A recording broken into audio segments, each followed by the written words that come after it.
जय हिंद दोस्तों, 8वें वेतन आयोग पर क्या है अपडेट। कभी पॉजिटिव खबर आती है, कभी नेगेटिव खबर आती है। कभी ये बोलते हैं कि सरकार आखिर में देरी क्यों कर रही है, कि सरकार अपनी तैयारी बड़े अच्छे ढंग से कर रही है। कोई बीच में कह देता है कि मोदी जी के ऊपर भरोसा करना उतना सही नहीं है कि ये चौंकाने वाली चीजें लेके आएंगे, देंगे जरूर। लेकिन दोनों चीजों से एक चीज निकल के आ रही है कि आपको 8वें वेतन आयोग का लाभ मिलेगा। लाभ मिलने का तरीका कुछ भी हो, आपकी पे बढ़ेगी, आपकी पेंशन बढ़ेगी, आपके भत्ते बढ़ेंगे। भत्तों में कटौती होगी, ये बात सही है, लेकिन भत्तों में बढ़ोतरी भी होगी। देरी होगी, ये बात सही है, लेकिन आपको एरियर भी मिलेगा और आपको बढ़ोतरी होगी। और इन्हीं खबरों का मैंने जो एनालिसिस किया है और उन्होंने एक फिटमेंट फैक्टर निकाला है दोनों खबरों से कि लगभग यहां तक बढ़ोतरी होगी। आप बढ़ोतरी कह रहे हैं कि 15% से 20 से 22% के बीच में होगी।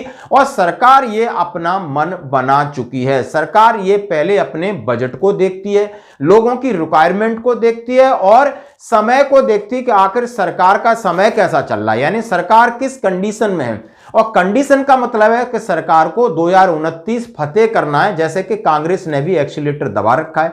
अब इनको नई नई योजनाओं पे काम करना होता है। सरकार चुनाव जीतने के लिए हथकंडे इस्तेमाल करती है, आपने बिहार का चुनाव देखा होगा।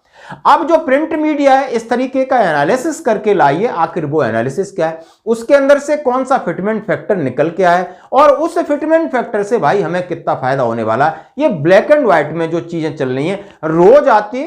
अब मैं बात करूंगा, एक ये पक्ष हो गया। अब ये प्रिंट मीडिया कहां से खबरें लाती, वो लाती केंद्रीय कर्मचारी संगठनों के नेताओं से, क्योंकि वो लगातार सचिवों से बात कर रहे हैं। अभी नेता से पिछले 1-1.5 महीने पहले कोई बड़ी बात नहीं हुई है। जैसे all India defence employ federation ने 14 तारीख को विरोध दिवस रखा, उन्होंने विरोध बनाया, अपनी एक चिट्ठी लिख दी सचिव को। उसके बाद आप डॉक्टर मंजीत सिंह अपनी 9 नवंबर का बात कर रहे हैं कि ओपीएस और 8वें वेतन आयोग को लेकर हम जंतर मंतर पर जाएंगे। जेसीएम स्टाफ साइड के शिवगोपाल मिश्रा हैं, ऑल इंडिया रेलवे फेडरेशन के महामंत्री हैं, वो अपना रोज कहीं ना कहीं एक टीवी या किसी जाके इंटरव्यू दे रहे हैं। तो इन बातों से ये निकल के आ रहा है, उन्होंने सबने कहा कि सरकार अब 8वें वेतन आयोग को लेकर राजनीति कर रही है और सरकार देगी। मांगने से कोई फर्क पड़े न पड़े, मांगना तो एक दबाव है, सोशल मीडिया पे एक दबाव, लेकिन सरकार उसकी क्या तैयारी कर रही है, फाइनेंस बजट कहां से आएगा, उसके हिसाब से इन्होंने खबरें छापी हैं। और फिटमेंट फैक्टर की एक बात कही है जो बड़ी पुरानी बात है और घूम फिर के वहीं आती है कि आखिर फिटमेंट फैक्टर कितना हुआ। अब ये लोग कह रहे हैं कि फिटमेंट फैक्टर 1.96 होगा, या अब मैं बात करूंगा चलो 1.96 होगा तो कितने परसेंट बढ़ोतरी होगी, इससे थोड़ा और कम होगा तो कितनी बढ़ोतरी होगी। हम आप बोर्ड पे एक दूसरे से समझते हैं। पहले हम ये खबरें देखते हैं। केंद्रीय कर्मचारियों के लिए खुशखबरी, 8वें वेतन आयोग पर बड़ी रिपोर्ट आने वाली है। 8वें वेतन आयोग लागू होने की संभावित तारीख से अब लगभग उन्होंने कहा है 70 दिन बाकी रह गए। सरकार की ओर से अभी तक गठन की औपचारिक कोई घोषणा नहीं हुई है। 1 जनवरी 2026 से प्रभावी, सबको पता है, वही डेली की बातें हैं जो लिखा है। लेकिन सबसे महत्वपूर्ण बात है कि एनडीटीवी की एक रिपोर्ट के मुताबिक आयोग का फिटमेंट फैक्टर 1.96 तय किया जा सकता है, जिससे कर्मचारियों का न्यूनतम बेसिक जो वेतन है, उन्होंने बोला ये कितना बढ़ेगा और उन्होंने कहा ये 2027 तक खिंच जाएगा। लेकिन इससे लाभ 1 जनवरी 2026 से पे पेंशन के मिलेंगे। भत्तों में कुछ गड़बड़ी हो सकती है, भत्तों में कटौती भी होगी, यानी भत्ते कम किए जाएंगे, पे जो राशि है वो बढ़ेगी। उन्होंने कहा 50 लाख से अधिक केंद्रीय कर्मचारी 65 लाख पेंशन भोगी इससे लाभान्वित होंगे। और इन्होंने सीधा सीधा उसका उदाहरण पिछले का दिया है और कहा जा रहा है कि 8वें वेतन आयोग के लिए फिटमेंट फैक्टर 1.8 के आसपास, 1.92 1.96 के बीच में रहने वाला, जबकि सबसे 1.96 सबसे संभावित माना जा रहा है। अमर उजाला ने भी लिखा है कि भाई क्या पीएम मोदी सीधे करेंगे वेतन वृद्धि की घोषणा, सीधे करें या टेढ़े करें, 20 लोगों से पूछें या खुद बताएं। मोदी जी वो ही करेंगे जो उनके दिमाग में पीएमओ करेगा। मोदी जी वो भी नहीं करेंगे जो वित्त मंत्री कहेंगे। मोदी जी वो कहेंगे जो कि उनके जेब में कितना पैसा है और इसका क्या फायदा है। मोदी जी अपनी कूटनीति के हिसाब से करेंगे। अर्थनीति ऊपर नीचे हो सकती है, लेकिन कूटनीति में कोई संशय बदलाव नहीं होगा, ये बात पक्की है। क्योंकि अब इन्होंने श्वासन गर्ग का बयान भी दिया कि वो डायरेक्टली हो सकता है, जल्दी भी मिल सकता है। तमाम चीजों के कयास उन्होंने लगाए जो कि इन दोनों अखबारों में छपे हुए हैं आज के में। अब मैं बात करता हूं बोर्ड पर, जो बात समझने वाली है। आउटकम निकल के आता है, कहीं से भी निकले, as per 7 CPC minimum salary हमारी 18,000 मिनिमम। मैं आर्मी के संदर्भ में नहीं कह रहा, पे लेवल 1 की है 18,000। अब जो 7वें वेतन आयोग का हिसाब किताब खत्म हो गया, 58% डीए की घोषणा हो गई। अब टोटल पे 58% से 18,000 पे डीए 10,440 बनता है। 18,000 प्लस 10,440 को हम 28,440, यानी ये उनका पूरा हो गया हिसाब किताब। 28,440 7th पे कमीशन में एक पे लेवल 1 जिसकी न्यूनतम वेतन 18,000 है और टोटल उसका वेतन डीए मिला के 28,440 और डीए की दर 58% है। खत्म। अब चलते हैं 8वें वेतन आयोग की तरफ, 8th पे सीपीसी। अब यहां पर सबसे पहले हम डीए मर्ज करेंगे, क्योंकि वो मर्ज करेंगे। अब मर्ज करेंगे तो ऐसा सिस्टम है कि जो जनवरी की किस्त है, जो जनवरी की किस्त है वो मर्ज होती है। क्यों? जनवरी की किस्त का आकलन कहां से होता है? पीछे 6 महीने से, पीछे 6 महीने से होता है। जुलाई, अगस्त, सितंबर, अक्टूबर, नवंबर, दिसंबर, वो हिस्सा होता है, वो रहता है 7वें वेतन आयोग का। लागू होता है वो 1 जनवरी 2026, तो उसको भी इसके अंदर मर्ज किया जाएगा। अब माना कि वो 3% होता है तो 61% डी हो जाता है। 58 में हम 3 जोड़ देंगे, 61% हो गया। अब 18,000 में 61% की वैल्यू है, जो डीए की राशि है वो 10,980 है, तो 28,980 आपकी हो जाती है। हमने 28,440 कहा था, एक किस्त इसमें मर्ज कर दिया तो आपकी 28,980 हो गई। अब यहां से कितना फायदा होगा? जो कि फिटमेंट फैक्टर के जरिए होगा, और फिटमेंट फैक्टर बनेगा उनके सर्वे से, घोषणा से, जैसे भी हो, हमें कोई फर्क नहीं पड़ता, सीधी सी बात है।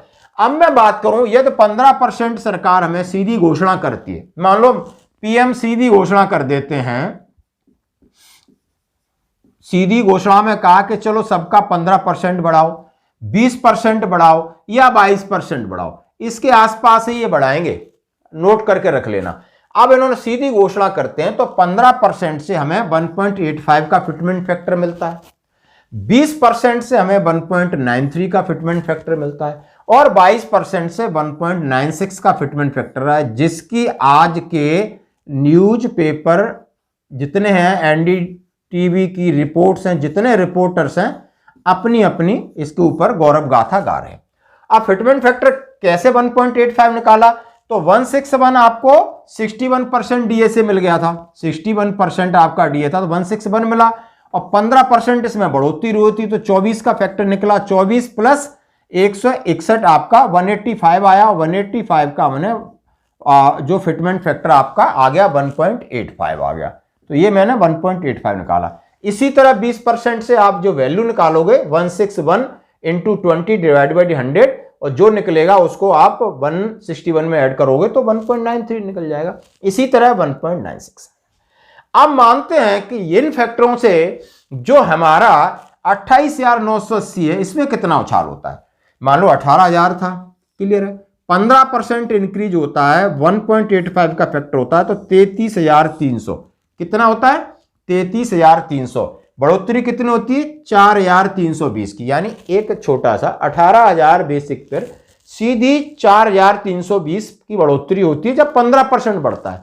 कितना? 28,980 से उछल करके 33,300 आ जाता है। अब आप ध्यान लगा लो, ये पे लेवल 1 की, जब पे लेवल 18 तक जाओगे तो उसकी रेशियो में बढ़ेगा।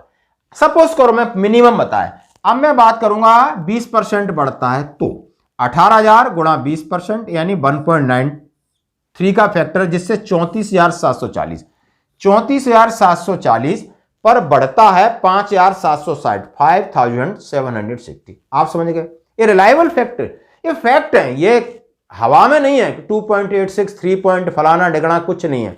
आप आइडिया लगाइए कितना सरकार दे सकती है, 5,760 बढ़ेगा। अब जो फिटमेंट फैक्टर की बात कही जा रही है, जिसको 1.96 बोलते हैं, वो 22% की बढ़ोतरी है, तो ये 35,280 पे जा रहा है। कितना? 35,280 पे जा रहा है, और सीधा 6,300 बढ़ोतरी मिल रही है। किसके ऊपर? 18,000 के ऊपर।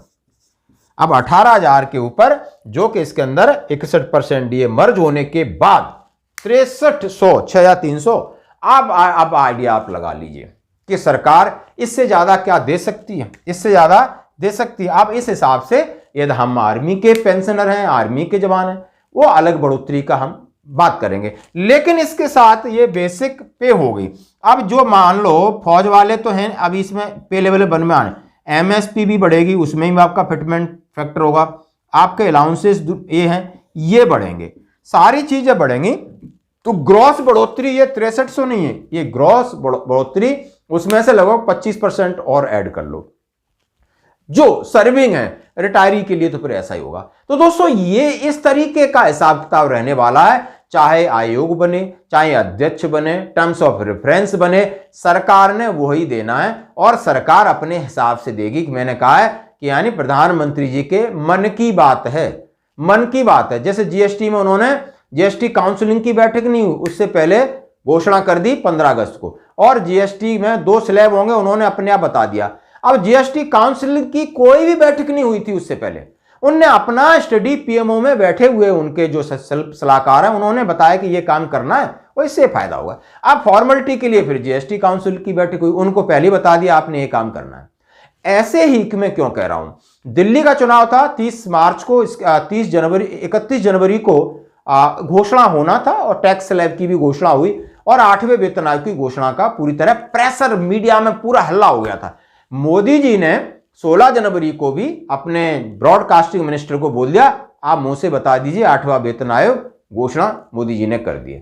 इस तरीके का होता है, यानी माननीय प्रधानमंत्री जी पहले करते हैं और फॉर्मेलिटी बाद में होती है। ऐसे ही इसका होगा, आप आराम से लिख लो, और इतना ही बढ़ने वाला, इसके आसपास ही बढ़ेगा। ये तो हो सकता है जाए 2.0 तक जाए, बहुत अच्छी बात है, यानी 25% बढ़ोतरी, यानी 15 से आपको 22 और 25 के आसपास ही ये सरकार देने की सोच रही है, ये बात पक्की। धन्यवाद।